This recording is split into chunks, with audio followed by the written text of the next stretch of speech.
ত্বকের যত্নে baking soda. ব্রণের সমস্যা কমাতে সামান্য পানিতে খানিকটা বেকিং সোডা গুলিয়ে পেস্ট তৈরি করে ব্রণের উপর লাগিয়ে রাখুন। শুকিয়ে গেলে ধুয়ে ফেলুন। ত্বক পরিষ্কার করতে প্রতিদিন মুখ ধুতে ব্যবহৃত ফেস ওয়াশের সঙ্গে খানিকটা সোডা মিশিয়ে ব্যবহার করলে ত্বক পরিষ্কার হবে গভীর থেকে। ত্বকের রোদে পোড়া দাগ দূর করতে 1 গ্লাস পানির মধ্যে 2 টেবিল চামচ বেকিং সোডা মিশিয়ে তুলা দিয়ে মুখে ও হাত পায়ে লাগান। এতে রোদে পোড়া ভাব দূর হবে ও ত্বক আরো উজ্জ্বল হবে। চুলের যত্ন। চুল পরিষ্কারে শ্যাম্পু ও কন্ডিশনারে সাধারণত কেমিক্যাল থাকে। এর বদলে চুল পরিষ্কার করতে ব্যবহার করা যায় সোডা। সোডার পিএইচ এর পরিমাণ অনেক বেশি, তাই মাথার ত্বকে লাগিয়ে পানি দিয়ে কিছুক্ষণ মালিশ করলে চুল পরিষ্কার হয়ে যাবে।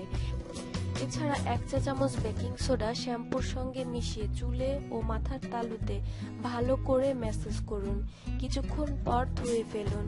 চুলের রুক্ষতা দূর করার পাশাপাশি চুলকে নরম ও সিল্কি করবে। এছাড়া যদি শ্যাম্পু ছাড়া চুলের তেলতেলে ভাব দূর করতে চান তাহলে বেকিং সোডা ব্যবহার করতে পারেন।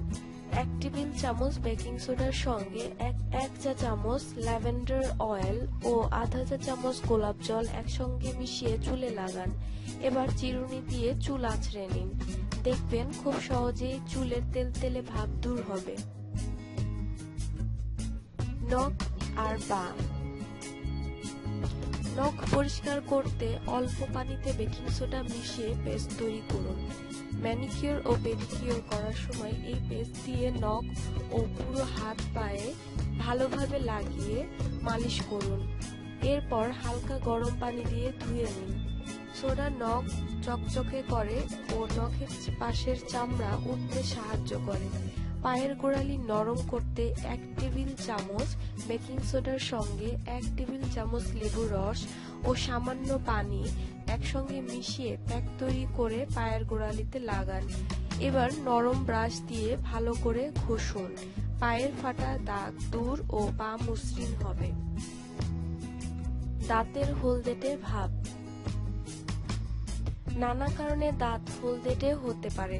দাগ দূর করতে যে টুথপেস্ট ব্যবহার করবেন তার সঙ্গে সামান্য বেকিং সোডা মিশিয়ে দাঁত মাজুন। সপ্তাহে 1 বার দাঁত মাজলেই হলদেটে ভাব কমে আসবে। তবে প্রতিদিন ব্যবহার করা যাবে না, এতে দাঁতের এনামেল নষ্ট হয়ে যেতে পারে। মুখে দুর্গন্ধ। মুখে দুর্গন্ধ হলে 1 গ্লাস পানিতে 1 চা চামচ বেকিং সোডা মিশিয়ে মুখ কুলকুচি করুন। এটি মুখে ও গলায় দুর্গন্ধ সৃষ্টিকারী ব্যাকটেরিয়াল সংক্রমণ রোধ করতে সাহায্য করবে। Makeup brush. মেকআপ ব্রাশ বা স্পঞ্জ ঠিকভাবে পরিষ্কার না করলে ত্বকে নানা ধরনের সমস্যা হতে পারে। তাই ব্রাশ ও স্পঞ্জ ঠিকভাবে পরিষ্কার ও জীবাণুমুক্ত করতে পানির সঙ্গে কিছুটা সোডা মিশিয়ে নিন। এই পানিতে ব্রাশ ভিজিয়ে রেখে পরিষ্কার পানি দিয়ে ধুয়ে ফেলুন। এরপর ভালোভাবে শুকিয়ে ব্যবহার করুন।